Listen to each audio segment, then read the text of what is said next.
That year was fun to watch. The Orange Bowl later in the year, 140 yards, 2 touchdowns, and a 76-yard run. I was going wild over at a bar in Scottsdale. I looked up okay, nobody's right here, and once I get run, I'm like, okay, I'm not gonna get you caught. You already know at that time nobody's catching you. Just me giving that opportunity and doing what I had, put the numbers that I did with the opportunity just showed, okay, next year, this guy has to be on the field. There was all this talk about your size being a concern. Did that bother you at all, or just more to prove people wrong? It don't bother me. I mean, I feel like if you can play football, you can play football, and that's how I look at it. Of course, people gonna be bigger than me, but it's at the same time, they got a skill set, I got a skill set, and I feel like I can use mine better than they can use theirs. We're living in a good old days. Take a look around. Ain't it funny how feels like we're in a good old days. Welcome back to another episode of Glory Daze, an Almost Friday Media original. I'm Johnny Manziel. Today, for the first time on the pod, we have an Aggie brother of mine, one of the best young running backs in the NFL for the Miami Dolphins. A guy I've been watching for many years, especially with my Aggies. Welcome to the pod, De'Von Achane, my guy. What's going on, brother? What's going on, man? Bro? Thank you for having me. Man, of course. So, first things first, help everyone out here. I know this because I'm an Aggie, but I know for a while it's been really hard for people to pronounce your last name. Yeah, most definitely. I heard that my last name so many different ways, but it's pronounced Achane. When you were first at A&M, everybody called you A-Train. Yeah. So it made everybody kind of think Achane was the way to be able to say it. But it's got to get a little tiring at times. You're always correcting people for the most part. I wouldn't say I corrected nobody because they don't know, but it's I kind of like the slang a little bit. As far as they just make little stuff come A-Chain, move the chains like that. So I just let people have fun. Just let people rock with it? Yeah. No doubt. I bring it up. Week 3, rookie season, you set some records, 200 rushing yards, 2 rushing TDs, 2 TD receptions. You're the only player in NFL history to do that. Dolphins single season game rookie rushing yards record. For you, whenever you get on a big stage like that, you finally get to the league and you have a game like that. What's that feeling like? You finally come out and you show out and you'll be able to show what your real ability is, and it comes to fruition. It was exciting, man. It was fun. Like you said, to be able to do that, put up those numbers, in at the NFL, that's the highest level of football. And like I say, it was really fun and exciting, man. I didn't really just know what I was doing as far as how to feel during the game, but afterwards, after the game, and you see your social media stuff blowing up, and you really just feel okay, I actually just did this in the National Football League. So I felt good about it.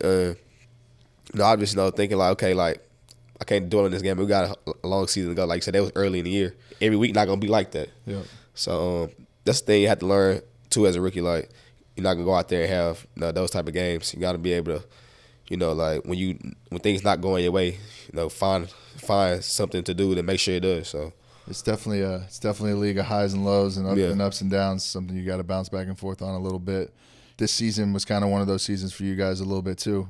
I have to ask, at the end of the Dolphin season, from your perspective, kind of just what happened with that season and what happened in the last game, especially. It seemed like made a lot of news. I mean, I feel like you said, man, highs and lows in the NFL, but I feel like we put ourselves in that predicament. We knew what type of team it was, but most importantly, when your QB get hurt, I mean, that played a big part in that, because I feel like some of the games that we lost early on in the season, if we had them, we win those games. We was only out the playoffs by one game, but we lost 4 or 5 when he wasn't there. So it's at the same time we dug ourselves in that hole, but we still had a chance even to win the last game. And I just feel like, man, we know what type of team we could be. I feel like next year, I've been there. This will be my 3rd year. We've been to the playoffs. They made the playoffs my rookie year, and they made the playoffs before that. So I just feel like us not making the playoffs, it's okay, we can sit back and just go over what caused it not to make playoffs. And basically, man, it just be the little things. We all made little mistakes as far as here and there, and not thinking okay, this is gonna mean something. But like you said, not having QB, that it really mean a lot. Did it feel like there was a little bit of divide? Obviously, with Tyreek made some comments about you guys needing some dogs on your roster. Looking from an outside perspective, you guys have some dogs on that team for sure. You obviously felt like you felt the same way as well. So, can you elaborate a little bit on that and how that situation kind of went down a little bit? But we all grown, man. And I feel like he was kind of emotional. Like you said, he used to win it. I feel like we all used to win it. And he was just emotional, not making the playoffs. So I guess he felt like he had to say what was on his mind. But like you said, if you look at our roster, 9 not like we got a lot of dogs You got like some roster. Like if you look guys. at our roster, like, I reckon I probably look like how I was looking. And then like you said, football is injuries part of this game as well. So if we all healthy that whole season, I feel like I reckon it'll be the way it is. You were a track guy. Yeah. That was your thing. Two state championships in high school, fastest 200-meter time in the nation. Did you ever think, it may not be football and it may be the Olympics, it may be something like that? Nah, I never said like, okay, like I'm gonna stop playing football and go run track, because track was just something I started doing. How I started running track, it was high school, so my running back coach was the head track coach. So that kind of like where track came in at. And when I started realizing like, okay, like I'm actually getting faster and it's actually helped me on the field. Like, okay, like I continue doing it. And like, but football was always my first love. So I never had to like, I ain't like I'm just gonna go and do track, because I mean I love football. Like this is something that I've been doing for a long time. I mean I love track when I was doing it, because just the competitive in me. Like just if I was playing any other sport, like I'd be out there giving my 110%. But I always knew like football, like that's what I want to go pursue my dream in. You obviously ran at A&M too. How was that? How did that kind of go down? Did you have to go sit and talk to Jimbo a little bit and let him know you were going to do it? Was it something you had whenever you were getting recruited? Yeah, it was. I mean, that he kind of like, because he already knew that I was running track. So him and Coach Henry, they kind of like had already told me that like they was okay with it, because when they was at LSU together, he had players doing the same thing. When he was at Florida State, he had people doing the same thing. So it was like, it wasn't like they was butting heads or, okay, we need to come do this. And like they already had an understanding. So it was kind of easy for me to like to come in, play football, and then after football season, go to track.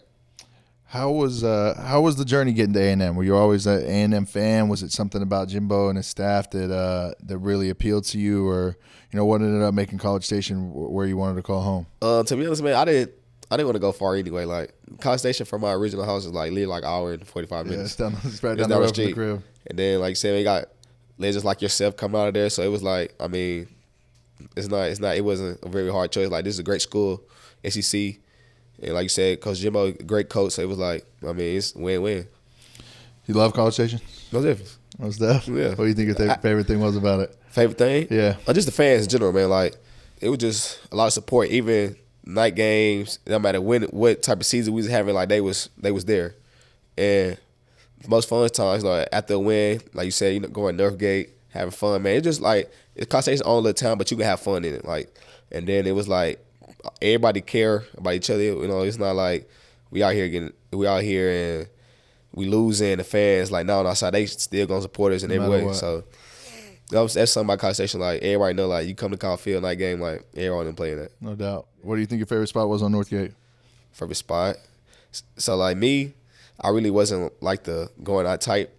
So everybody just try to get me like to go out. I always like, so they had like a house party, so I just go out, but like Northgate and going to the club, like, bro, I'm cool on that, bro. That wasn't my thing, bro. Football season is back, and my partner Underdog wants to make it a lot more exciting for you. Join the millions of fans who played on Underdog last year. With their Pick'em game, you can win up to 1,000 times your money by making sports picks. It's time to turn those takes into cash by going higher or lower on player stats, like touchdowns, receiving yards, interceptions, and plenty more to choose from. Submit entries including NFL, college football, or mix and match across your other favorite sports to win big. Here are my money picks of the week. Underdog is available in 30-plus states, including California, Florida, Texas, and even Canada. So what are you waiting for?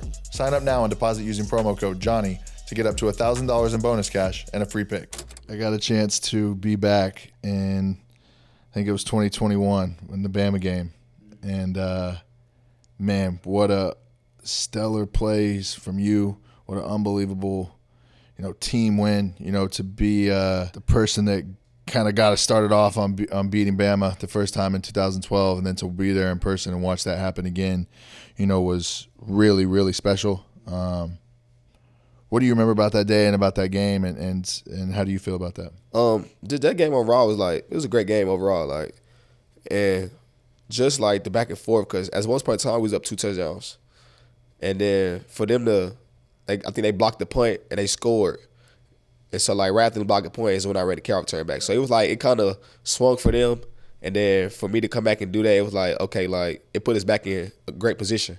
When you kind of understand like kickoff return, like so I caught the ball like running forward, so it was like kind of a head start, and Like once I get past like the first defender, it's like okay, like the kicker's not tackling me.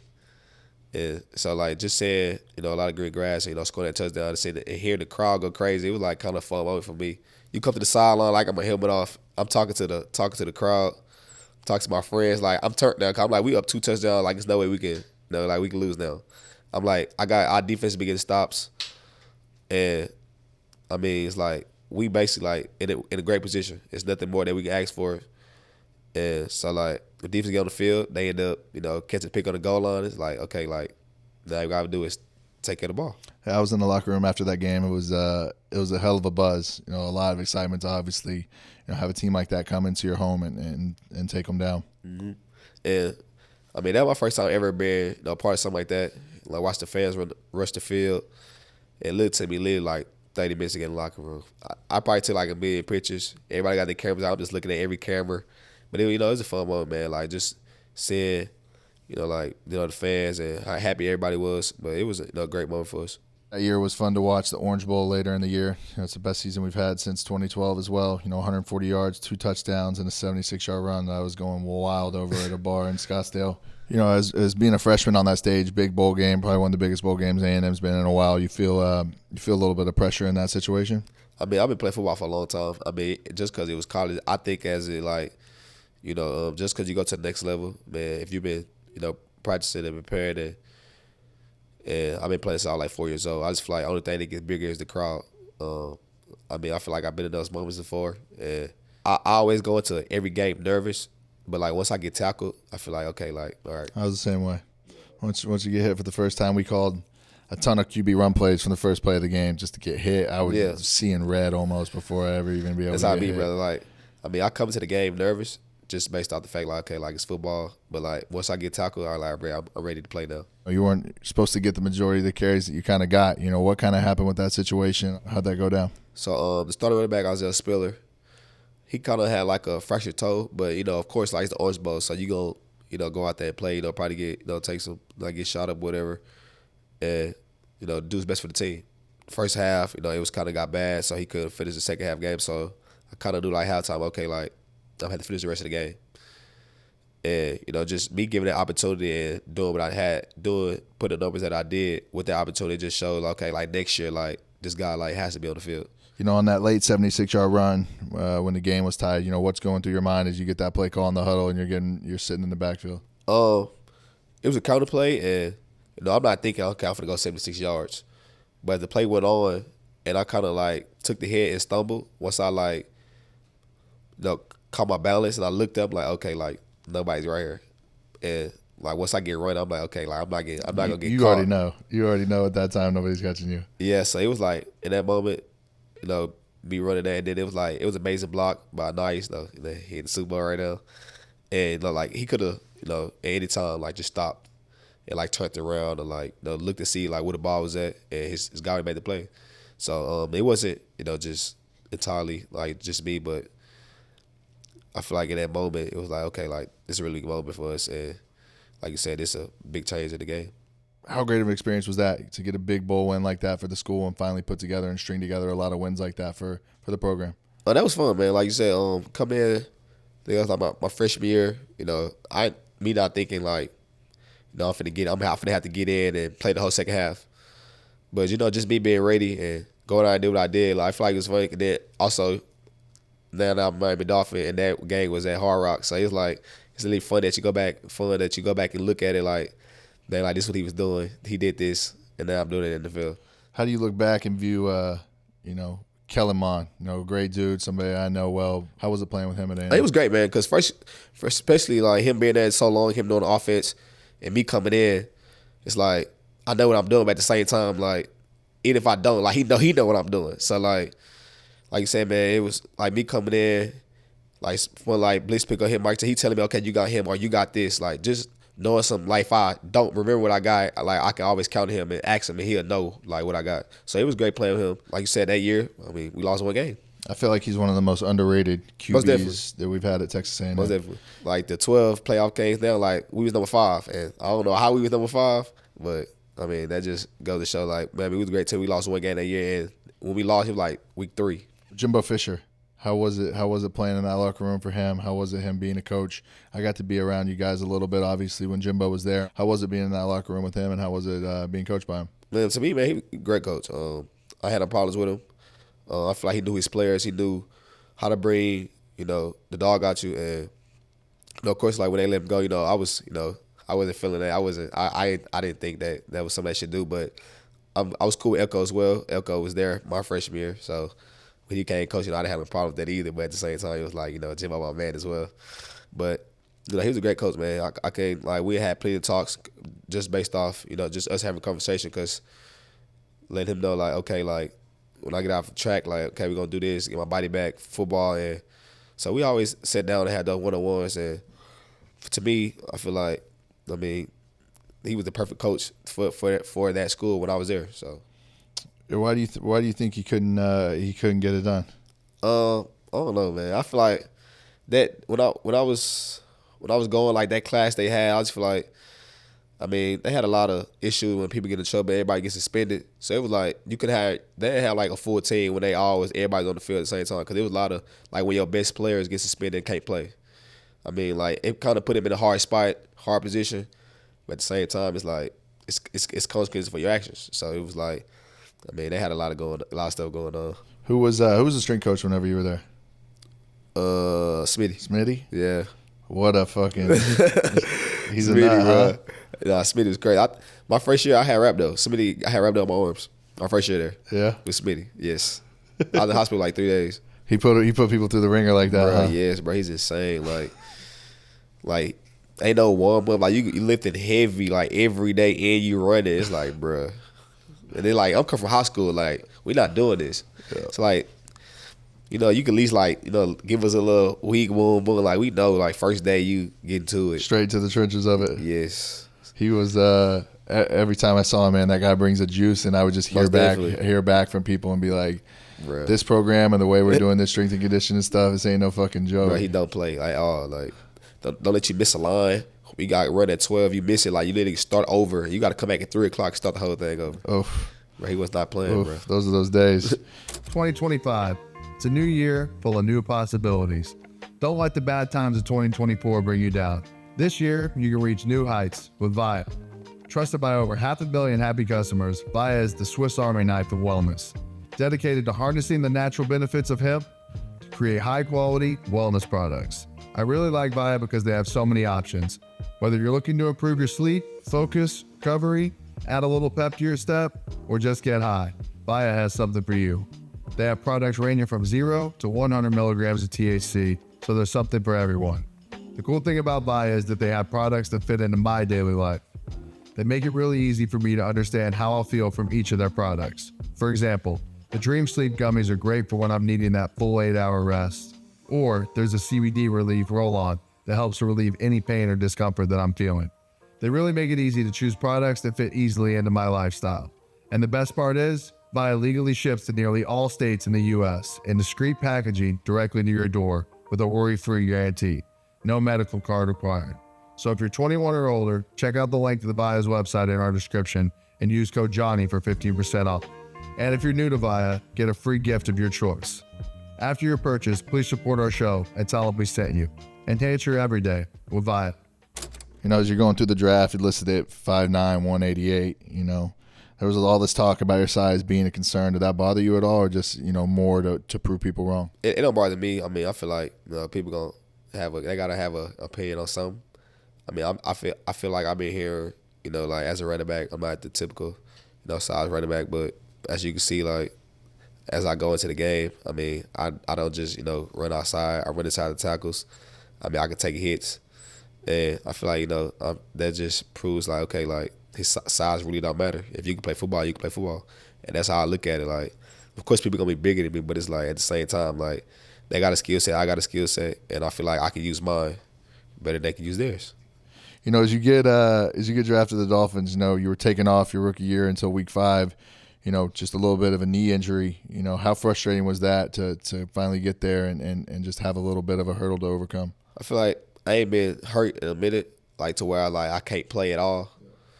So it was more of a frustration thing, and also more of a, like, okay, I never hurt my legs before. Like, I need my legs, and then especially like your knee. That's like the most important part of your body. And so when I was coming back, it wasn't more of a can I run or can I stay. It was like, am I gonna be able to take the same amount of hits that on my knee as I would before it happened? So that's more of a thing I was concerned about is, because they would ask me like, how do you feel? Like, I'm like, I feel great running wise, cutting wise. I just like I don't know how I'm gonna feel like when somebody tackle me. And so like when I first got tackled, like it kind of I think I came back to the Raiders game. I got tackled, and it kind of like shocked me a little bit. So I came out because it felt weird because I ain't been tackled in so long. Mm-hmm. But as I got used to it, I mean, it just kept doing the strength conditions, the strength stuff with the staff. So, and I was able to come back from that. So, I mean, that's a good thing. And then this last past year, I was able and best to finish with no injuries. Yeah, and that's the way you want it to be. That's the way it should be. That's the blessed way. Yes. In the offseason, you do a lot of work with Tua, huh? And the receivers. Yeah, it's kind of your thing. How are those workouts? How is he as a guy? He's from being a quarterback, watching him, viewing him play the game. A lot of people have opinions on him of what it is, and I think he's unbelievable. I think he's a great quarterback. I think he is really still coming into his own of what he can be. But how is it being able to catch balls from him and be able to play with him? Me going out with Tua, and work out the receivers, because like, I mean, I feel like it was something I needed to do, just based off because our offense, the time and offense, and just to build trust to where like, okay, if he throw me the ball, like he gonna be able to catch the ball because I'm running back, but I'm also doing like with routes that they're doing. So for me to go out there and do that, I mean, feel like we just building like chemistry, building trust, and as you can see, like when I was in the game, I had I think the most receptions on the team. Yeah. It allows you to be super versatile, which I think is what you want to be, being able to catch a lot of balls out of the backfield, be able to bring a lot of value, obviously, on the field. Is that something you've always, since you've been in high school, you felt comfortable being able to catch the ball and almost have a little bit of receiver type ish to you? Yeah, to me, I feel like catching the ball really easy to me. I feel like I have great hands. I believe in my hands, and I mean, it's always good to, just not to be in the backfield every time. You go out and create mismatches around across the field. So it's always good when you can run the ball and you catch the ball in the backfield. As you're going through that draft process, and you obviously meet Mike McDaniel and have him, say some amazing things about you. Really get a chance to kind of build your confidence a little bit. How was that feeling? It was great. And then it wasn't like okay, I'm act like this, and then when you get here, I'm act different. Like that's how you act. Like the whole way, like that's who he is. Everybody see him like doing little videos, interviews, being funny, goofy, making jokes. But that's how he naturally acts. No doubt. Building that relationship with him, doing pre-draft and the meeting, because like even when I was going through like the meetings, he was in there, asking me questions, just trying to see how I react, and that's how he act. Like that's the type of person he is. Even like now we'll be standing like on the field, like the cameras will be on us. He like you want to be famous, stand next to me. Like just fun stuff like that. But he's a great coach, and like you said, he knows his players, and just hearing that, and then like doing the draft process, I had it on mind like, okay, like somebody asked me, you want to go? Like I want to go to Miami. He was a coach for the Cleveland Browns whenever I was there in 2014. So he did a lot of our run game stuff. He was our receivers coach. But one of the most brilliant football minds I think I've ever been around. Yeah. So I knew whenever you got eventually taken to Miami that he was going to get super creative with you, the way you play ball, and talk a little bit about that and how it's been having a coach that schemes for you, knows who you are as a player and your belief in what you could do. Yeah, then pre-draft, like he tell you this, like how he gonna use you, what he would do with you on his team, and when I got there, like it's a lot of guys who especially with the ball in their hands, and he know how to make it to where like okay, his playmakers in space, give him the ball and so, like, when there's a lot of us, we feel like we know, like, okay, a lot of us can, like, it's offense. We got a lot of weapons that can get the ball and score. So, we're just going to make sure that we do our job for the next person and they doing a job for the next person. So, I feel like he did a great job with coming in every morning, making sure that, like, okay, like, how I'm playing for each and every person, to go out there and get their touches. And I feel like he was one of the best coaches to do that. And as you can see, our first year, Tyreek Hill, I think he had almost trying to go over 2,000 yards. Waddle had hit 1,000 still, and I think Raheem had. I think Raheem hit 1,000 though, and then I missed a lot of games. I still had like 800, I think, something like that. So it it was a balanced playing field.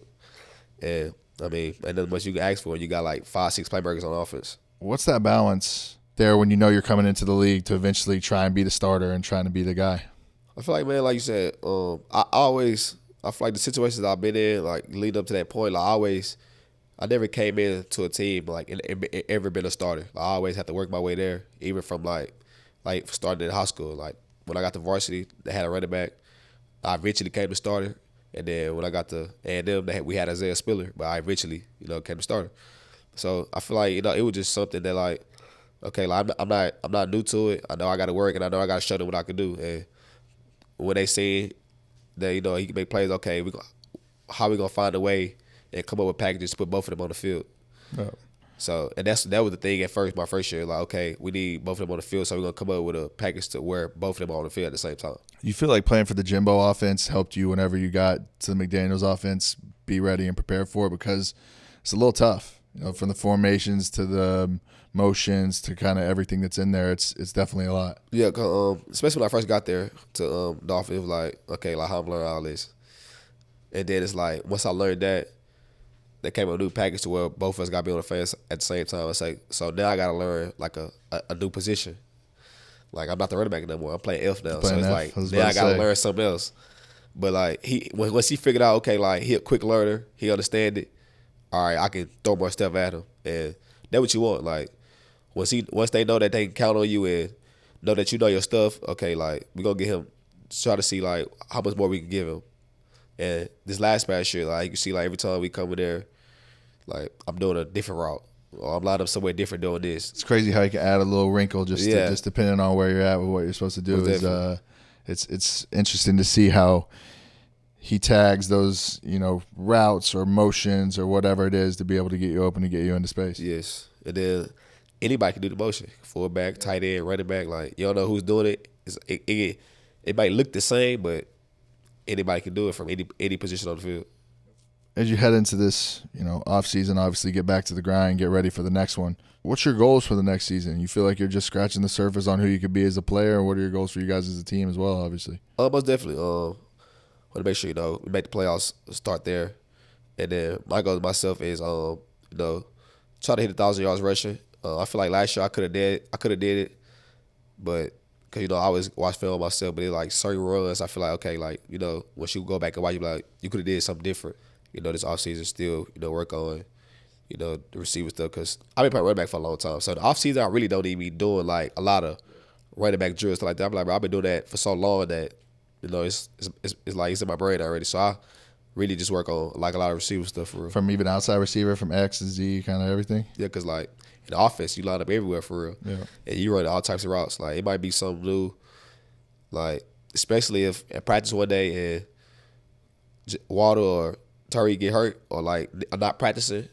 Okay, like I want you to be this position right here. Now I got to play that position for real, like at practicing, and now I got to like look what they been doing and how they run their routes. Now I got to do this as well. I feel like it all started really when I really rookie minicamp. I got like a few deep balls, a few slants, like playing outside receivers. So like they testing like, okay, like can he really catch a ball? Can he really run the routes?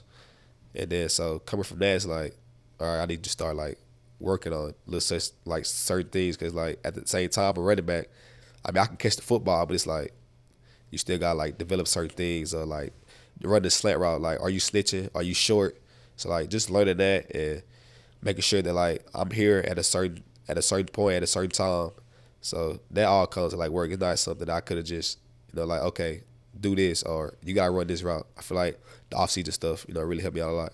Does it feel a little intimidating at times to be able to be, placed and picked around all these different positions and stuff, or you feel like because of what you do in the offseason, you're prepared for it? It's not like, okay, like he in there, like we don't trust him. We don't know what he gonna do. I feel like they put me right here for a reason. And if they had any concerns, they would have never chose me to be right here. So for sure. A lot of your teammates have compared you to Marshall Faulk. Is that somebody that you model your game after? I mean, you were 4 years old when you retired. Do you even really understand the comp and like how special that is? Yeah. But when I grew up, I was watching David Thompson, Reggie Bush, but now it's like I look at people like CMC, like he's a great running back. Like that's my favorite running back. Like in the league right now. That's the guy you watch? Yeah, because like he kind of do the same thing I does. Like come out the backfield, running the ball. So that's kind of somebody I mark my game off of. Him and AK. You obviously played against Waddle in college, obviously, huh? How much better is it having him be on the same side of the field as you than the opposing? I know for me, I try my best to like keep up with the A&M recruiting a little bit and see who's coming in. And I remember the coaching staff being like, "This guy, Jaylen Waddle, we need to get him to A&M." And I was probably one of the like first guys that I ever really tried to like, make sure I'm staying in touch, like talking to. Really tried to get him there. I tried to make that guy an Aggie for sure. How special is it watching him play? I know him. So we played for the same AAU team, and the coach, he's always posting us and whatnot. And then when I found out, he went to Episcopal, and then I went to Marshall, and he ran track, so I seen him at track meet before. And then so like when we went to college, played against each other, and then so it was like, okay, he from Houston too, I'm from Houston. We the only two like that's like that's doing something right now. And then when we got in the field. Like it was funny that during pre-draft, like I actually texted him like if I go to our DMs when they had got Jalen Ramsey, and I had sent it to him, I was like, he finna be locking you up at practice, and then he made a little joke about it. He was like, you need to come mess with us in Miami, and I was like, all right, tell Mike to come get me, and I ended up going to them. Funny how that works. Yeah. Knowing Waddle a little bit from your high school days, was that easy whenever you walk in that Dolphins locker room and see each other?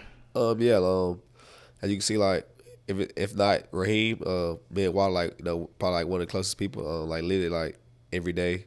That's somebody like you would see me walking around with, and Mike knew that. So like coming in, when you come in as a rookie, like I'm only talking to him or Raheem. I'm not talking like to the whole team because I don't know him. Yeah. Like I'm not one of the type of guys to be like talking and trying to make friends. So if it was something, Mike tell Waddle, hey, talk to Achane, what's wrong, boom, boom. So I feel like, but I got comfortable as the season went by because, as you said, like I'm still trying to, trying to learn. I ain't trying to, play and goof off. No doubt. But as the season goes on, it's like, all right, I'm comfortable now. Now y'all can see like, the real me. For sure. I was thinking about this the other day whenever we were going to have you on the pod, but what a backfield would have looked like with me and you in the same backfield at Texas A&M. Yeah, we'd be looking like. Lamar did the day here. I'm probably not as big, but I'm saying like far as the versatility wise or who you gonna like, it's hard, bro. No doubt. We got two guys that can tote it. Being back in Houston at all, you make it back to Texas A&M ever since you've left? Since I left, I went to I go to like spring games sometimes, and I always try to go to there because just see what's going on, see like just the team, and like I say, like, I left my junior year, so some of my friends are still on the team as well. Well, bro. I want to thank you for taking time out of your day to come on, bro. You've been whether we've known each other or not very much, just know as an Aggie, as a guy who's walked through the same program as me and through the same halls, I got a lot of respect for you, got a lot of love for you, man. And I wish you nothing but the best with everything moving forward, and keep toting that thing, keep doing what you're doing, man, because it's fun to watch. So much love, and I appreciate you, my guy. Appreciate you. Sir.